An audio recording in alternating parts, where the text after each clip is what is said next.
दोस्तों आपका स्वागत है हमारे चैनल नवेंदु क्लासेज में। आज हम बात करेंगे कितने तरीके से किसी ऑब्जेक्ट को हम लोग चार्ज कर सकते हैं। तो चार्ज करने के 3 मेथड है और पहला मेथड है चार्जिंग बाय फ्रिक्शन या चार्जिंग बाय रबिंग, दूसरा मेथड है चार्जिंग बाय कंडक्शन और तीसरा मेथड है चार्जिंग बाय इंडक्शन। पहला मेथड से हम लोग इंट्रोड्यूस्ड हैं क्योंकि इस मेथड को लेकर हम लोगों ने पिछले वीडियो में बार बार बात किया है कि जब भी दो ऑब्जेक्ट को रब करते हैं तो एक ऑब्जेक्ट का इलेक्ट्रॉन दूसरे ऑब्जेक्ट में चला जाता है। जो ऑब्जेक्ट इलेक्ट्रॉन को गेन करता है वो निगेटिवली चार्ज हो जाता है और जो ऑब्जेक्ट इलेक्ट्रॉन को लॉस करता है वो पॉजिटिवली चार्ज हो जाता है। और यह जो चार्जिंग का जो मेथड है यह कहलाता है चार्जिंग बाय रबिंग या चार्जिंग बाय फ्रिक्शन। आप जैसे देख सकते हैं कि एक ऑब्जेक्ट अगर ए है और एक ऑब्जेक्ट जो है बी है, अगर हम दोनों को रब करते हैं तो रब करने के बाद अगर ए से इलेक्ट्रॉन बी में जाएगा तो ये निगेटिवली चार्ज बन जाएगा और ये जो है पॉजिटिवली चार्ज बन जाएगा। एक चीज़ और है कि रबिंग के कारण जो चार्ज प्रोड्यूस होता है दोनों ऑब्जेक्ट पे वो इक्वल अमाउंट का होता है। अगर इस पे प्लस क्यू चार्ज प्रोड्यूस होगा तो इस पे माइनस क्यू, और अपोजिट नेचर का होता है। इससे हम लोग पहले से ही परिचित हैं। अब हम लोग दूसरे मेथड पे बात करेंगे, चार्जिंग बाय कंडक्शन पे। आप देख सकते हैं कि मेरे हाथ में एक मार्कर है, इसको अगर मैंने रब कर दिया तो इस पे चार्ज आ गया और ये ऑब्जेक्ट जो है अनचार्ज है। अगर इस चार्ज मार्कर को अगर हम यहाँ पे टच करेंगे तो इस मार्कर पर का कुछ चार्ज जो है कंडक्ट होकर इस ऑब्जेक्ट पे भी आ जाएगा, जिसके कारण ये ऑब्जेक्ट चार्ज हो जाएगा। अथवा एक और तरीका है कि इस ऑब्जेक्ट से अगर इस ऑब्जेक्ट को कंडक्टर वायर से जोड़ दे, कंडक्टर वायर से कनेक्ट कर दे तो इस पर का चार्ज जो है कंडक्टर वायर के थ्रू इस ऑब्जेक्ट पे आएगा, जिसके कारण ये चार्ज हो जाएगा। और ये जो चार्ज करने का तरीका हुआ, इस चार्ज करने के मेथड को कहा जाता है चार्जिंग बाय कंडक्शन।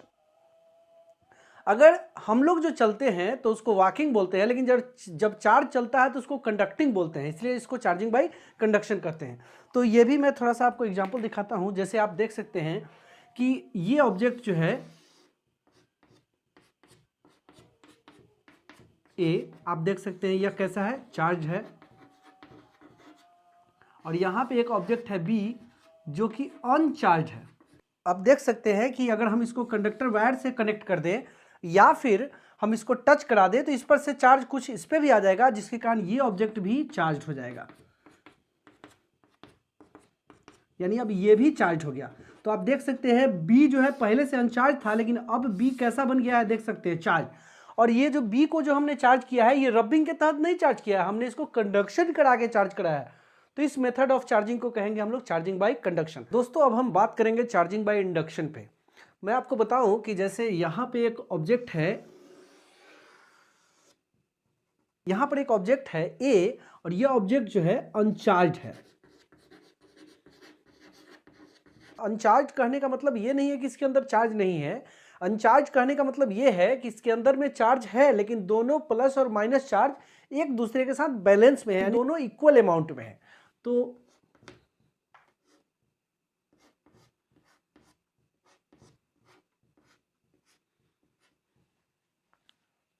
अब फिर अगला स्टेप आप ध्यान देंगे,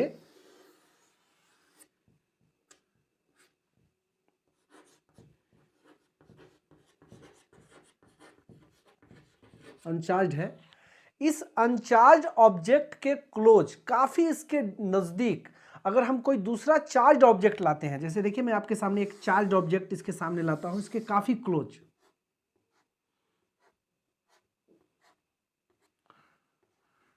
अब यहां पे इस अनचार्ज ऑब्जेक्ट के बगल में मैंने यहां पे एक चार्ज ऑब्जेक्ट लाया, निगेटिवली चार्ज है ये।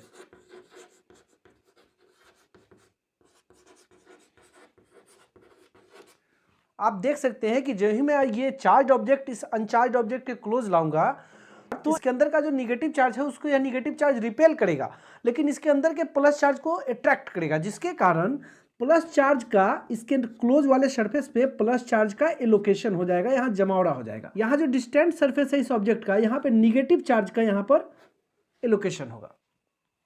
अब आप देख सकते हैं यहाँ जो सिचुएशन है ये तब तक रहेगा जब तक ये चार्ज ऑब्जेक्ट इसके क्लोज में प्रेजेंट है। जब ही इसको हटाएंगे फिर इसका सिचुएशन पहले जैसा हो जाएगा। मैं आपको एक चीज़ बताऊं कि यहाँ पे कोई ये अभी चार्ज नहीं हो गया है, बस इसके सरफेसेज पे डिफरेंट चार्ज डेवलप जरूर हो गए, लेकिन अभी भी इसका नेट चार्ज 0 है और अभी भी यह अनचार्ज ऑब्जेक्ट है। यहाँ पे जो भी सिचुएशन बन रहा है इस चार्ज ऑब्जेक्ट का इसके क्लोज में प्रेजेंट होने के कारण। तो ये जो फेनोमेना है, फेनोमेना क्या है सो देखिएगा, हम निगेटिव चार्ज लाए तो क्लोज वाले सरफेस पे पॉजिटिव चार्ज और दूर वाले सरफेस पे निगेटिव चार्ज। अगर हम पॉजिटिव लाते तो यहाँ निगेटिव रहता है, यहाँ पॉजिटिव रहता है। यानी किसी चार्ज ऑब्जेक्ट को किसी अनचार्ज ऑब्जेक्ट के अगर हम नियर बाई लाते हैं, उसके क्लोज लाते हैं, तो उसके जो क्लोज वाला जो सरफेस है उस पे देखिएगा अपोजिट चार्ज और ये जो दूर वाला सरफेस है यहाँ पे सिमिलर चार्ज डेवलप हो जाता है। इसी फेनोमेना को इलेक्ट्रिक इंडक्शन या इलेक्ट्रोस्टैटिक इंडक्शन कहा जाता है। हम लोग को 3 इंडक्शन पढ़ना है, electric induction, magnetic induction, electromagnetic induction. अभी हम लोग जो इंडक्शन पढ़ रहे हैं इसका नाम है इलेक्ट्रिक इंडक्शन या इलेक्ट्रोस्टैटिक इंडक्शन। अगर इस इंडक्शन के मदद से अगर हम इस ऑब्जेक्ट को चार्ज कर लेंगे जो कि अभी फिलहाल अनचार्ज है, तो इस फेनोमेना को कहा जाएगा चार्जिंग बाई इंडक्शन।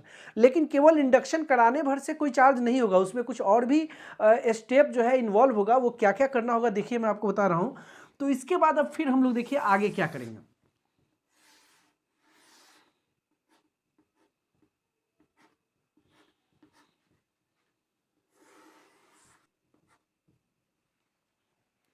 अब देखिए हम क्या करेंगे कि यहां पर इसको अर्थेड कर देंगे।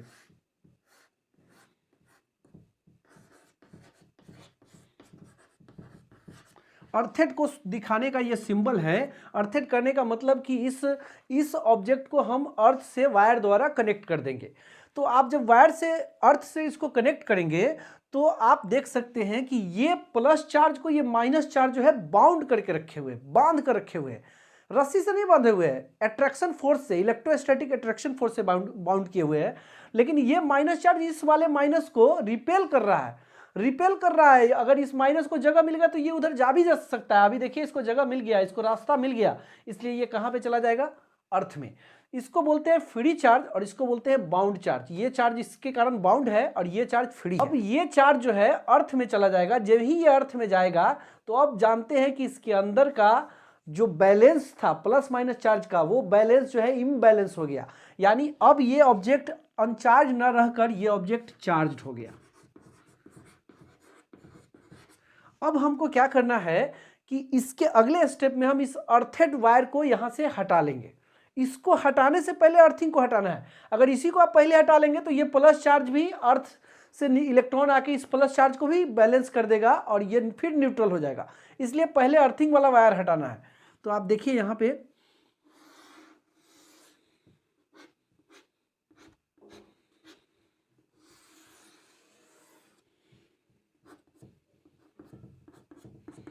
अर्थिंग का वायर हमने हटा दिया। अब इसके बाद आप ये जो ही इस चार्ज ऑब्जेक्ट को यहां से हटाएंगे तो यदि ये कंडक्टर होगा तो ये पूरा चार्ज इसके सरफेस पे डिस्ट्रीब्यूट होगा। अगर कंडक्टर नहीं होगा तो जहां पे चार्ज है उसी जगह पे चार्ज रहेगा। तो हम इसको कंडक्टर मान के चलते हैं तो ये पूरा चार्ज इस पे डिस्ट्रीब्यूट हो जाएगा। कौन सा ऑब्जेक्ट है ये, इस ऑब्जेक्ट का नाम ए है। और ये ऑब्जेक्ट आप देख सकते हैं अब कैसा बन चुका है। ये ऑब्जेक्ट अब चार्ज हो चुका है, जबकि आप शुरू में देख लीजिए कि यह ऑब्जेक्ट कैसा था, अनचार्ज था। यहाँ पे इस ऑब्जेक्ट को हमने जो चार्ज किया है वो रबिंग करके नहीं, कंडक्शन करके नहीं, बल्कि इंडक्शन के फेनोमेना के तहत। यही कारण है कि ये जो मेथड ऑफ चार्जिंग है this is known as charging by induction. दोस्तों अब आपको इस टॉपिक से रिलेटेड हम कुछ टिप्स बताएंगे। सबसे पहले मैं आपको टिप नंबर 1 बता रहा हूँ। आप देख सकते हैं कि ए एक चार्ज बॉडी है और बी अनचार्ज है। जब इसमें हम वायर कनेक्ट करेंगे तो चार्ज कंडक्ट होके ए से बी पर जाएगा। कब तक जाएगा, अगर हम एग्जाम्पल के लिए लेते हैं कि इस पर प्लस 10 कूलम चार्ज है। 10 कूलम, हालांकि कूलम बहुत बड़ा चार्ज है, लेकिन समझाने के लिए मैं आपको सिंप्लिसिटी रहे इसलिए कूलम में ले रहा हूँ। तो 10 कूलम इस पर अगर चार्ज है और इसको हमने कंडक्टर वायर से कनेक्ट कर दिया तो ए पर से बी चार्ज, ए से चार्ज बी पर कंडक्ट होकर जाएगा। लेकिन कब तक चार्ज कंडक्ट होकर जाएगा, लिक्विड का फ्लो तब तक होता है जब तक 2 सेक्शन का प्रेशर इक्वल ना हो जाए। उसी तरह से हीट का फ्लो तब तक होता है जब तक 2 ऑब्जेक्ट का टेम्परेचर इक्वल ना हो जाए। उसी तरह से ए से बी तक चार्ज कब तक कंडक्ट होता रहेगा, तब तक होता रहेगा जब तक दोनों का पोटेंशियल इक्वल ना हो जाए। अगर जब पोटेंशियल इक्वल हो जाएगा तो ए से बी पर भी चार्ज जाना बंद हो जाएगा तथा साथ ही बी से भी कोई चार्ज ए पर नहीं आएगा। पोटेंशियल एग्जैक्टली क्या है इस पे हम लोग आगे इस टॉपिक पे बहुत डिटेल में बात करेंगे, लेकिन यहाँ पे मैं आपको ये जानकारी दे रहा हूँ कि चार्ज का फ्लो तब तक होते रहता है जब तक कि पोटेंशियल इक्वल ना हो जाए। तो यहाँ पे एक चीज़ और यहाँ पे जानकारी दूँ कि सेम चार्ज के लिए सेम साइज के दो ऑब्जेक्ट का पोटेंशियल सेम होता है।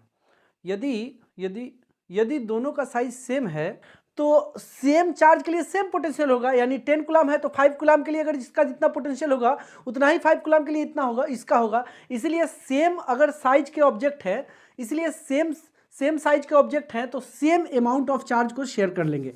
तो इस पे हो जाएगा 5 कूलम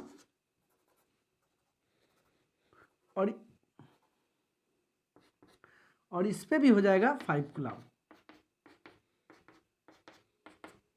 लेकिन आप देख सकते हैं कि अगर यही ऑब्जेक्ट होता 10 कूलम और यहाँ पे मैं बड़ा ऑब्जेक्ट लेता, इस ऑब्जेक्ट का साइज बड़ा होगा, तो वैसे स्थिति में आपको सेम पोटेंशियल के लिए ज़्यादा यहाँ पे चार्ज देना होगा इस छोटे ऑब्जेक्ट के कंपेयर में। तो अगर इस पे आप 3 कूलम चार्ज के लिए जितना पोटेंशियल मिल रहा है तो इस पे आपको 7 कूलम देना पड़ेगा और तभी दोनों का पोटेंशियल सेम होगा। चूंकि छोटे ऑब्जेक्ट का स्मॉल चार्ज से जितना पोटेंशियल हो रहा है, बड़े ऑब्जेक्ट को 3 कूलम देंगे तो इतना पोटेंशियल नहीं होगा, इससे कम होगा, इसलिए इसको ज़्यादा देना पड़ेगा। वैसी स्थिति में ए से बी की ओर ज़्यादा चार्ज जाएगा। भले चार्ज ज़्यादा जाएगा लेकिन दोनों का पोटेंशियल क्या रहेगा, इस बी का पोटेंशियल और यहाँ पे ए का पोटेंशियल दोनों एक दूसरे के क्या होंगे, इक्वल होंगे। दूसरा टिप मैं आपको देखिए दोस्तों बता रहा हूँ, यहाँ पे एक -5 कूलम का चार्ज ऑब्जेक्ट और इस अनचार्ज ऑब्जेक्ट के पास आया है, जिस अनचार्ज ऑब्जेक्ट का नाम है ए। आप जानते हैं कि इसके क्लोज में लाने से, इसके नियर बाय लाने से यहाँ पे इंडक्शन होगा और इंडक्शन के कारण यहाँ पे अपोजिट चार्ज डेवलप होगा और यहाँ पे सिमिलर चार्ज। तो यहाँ पे इस चार्ज ने यहाँ इंडक्शन पैदा किया है, तो इस चार्ज को कहा जाता है इंड्यूसिंग चार्ज।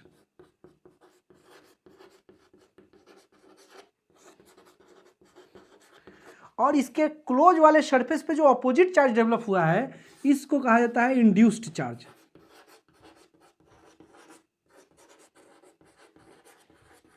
ये बॉडी इंड्यूस कर रहा है इसलिए इंड्यूसिंग बॉडी, ये बॉडी इंड्यूस्ड हो रहा है इसलिए इंड्यूस्ड बॉडी। ये चार्ज इंडक्शन प्रोड्यूस कर रहा है इसलिए इंड्यूसिंग चार्ज, और ये इंडक्शन के कारण चार्ज प्रोड्यूस हुआ है इसलिए इंड्यूस्ड चार्ज। यहाँ पे मैं आपको बताऊं कि इंड्यूस्ड चार्ज जो होता है इंड्यूसिंग चार्ज से हमेशा अपोजिट होता है। यहाँ पे अगर माइनस रहेगा इंड्यूसिंग चार्ज तो इंड्यूस्ड चार्ज प्लस में डेवलप होगा, अगर यहाँ पे प्लस रहेगा इंड्यूसिंग चार्ज तो इंड्यूस्ड चार्ज माइनस में डेवलप होगा। एक चीज़ और मैं बताऊं कि इंड्यूस्ड चार्ज कभी भी इंड्यूसिंग चार्ज से ज़्यादा नहीं हो सकता है। यहाँ -5 कूलम है तो यहाँ पे +7 कूलम नहीं मिल सकता है। जब कभी भी मिलेगा तो इससे कम मिलेगा या इसके बराबर मिलेगा। यहाँ पे -5 कूलम अगर आप चार्ज इंड्यूसिंग चार्ज लाए हैं तो इंड्यूस्ड चार्ज यहाँ पे +4 कूलम, +3 कूलम या अधिक से अधिक +5 कूलम हो सकता है। तो कब इंड्यूस्ड चार्ज इंड्यूसिंग चार्ज से कब होता है, अगर ये नॉन कंडक्टर होगा, ये नॉन कंडक्टर देख लीजिए, अगर ए ऑब्जेक्ट जो है अगर नॉन कंडक्टर होगा तो इंड्यूस्ड चार्ज जो है इंड्यूसिंग चार्ज से कम होगा। यहाँ पे चार्ज जो प्रोड्यूस होगा 4 कूलम, आप देख सकते हैं अमाउंट में इससे कम चार्ज प्रोड्यूस हुआ। लेकिन अगर ये कंडक्टर होगा वैसी स्थिति में सेम चार्ज इंड्यूस्ड होता है, यहाँ पे -5 कूलम तो यहाँ पे 5 कूलम। ऐसा सिचुएशन आपको देखने को मिलेगा जब हम आपको कैपेसिटर बताएंगे उसमें। तो आज के वीडियो में दोस्तों इतना ही। वीडियो अच्छा लगा हो तो लाइक शेयर कमेंट जरूर कीजिएगा। फिर अगले वीडियो में मिलेंगे हम लोग किसी नए टॉपिक के साथ। जाते जाते आप इस चैनल को जरूर सब्सक्राइब कर लीजिएगा। चलिए फिर मिलते हैं अगले वीडियो में।